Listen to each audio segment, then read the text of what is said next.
Here's a unique business product from India which the Western world is probably not exposed to. Today, I was researching about the poultry industry when I found out that there's actually one breed of chicken which is completely black. Its tongues, its bone, in fact, even its blood and internal organs are all black because it has such high content of iron.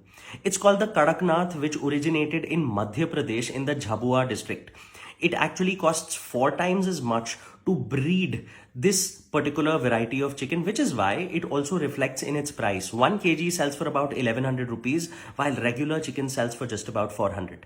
But interestingly, there's a business called Kadaknath Agro World, which sells a lot of derivative products from Kadaknath. Not just meat and eggs, but also ready to eat omelette powder, supplements for pets, and intimate wellness products for men derived from Kadaknath chicken.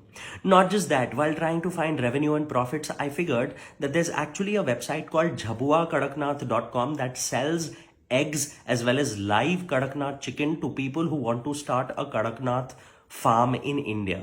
Now, I've had to really keep my vegetarian sentiments aside to do this research, but share it with someone who may need it.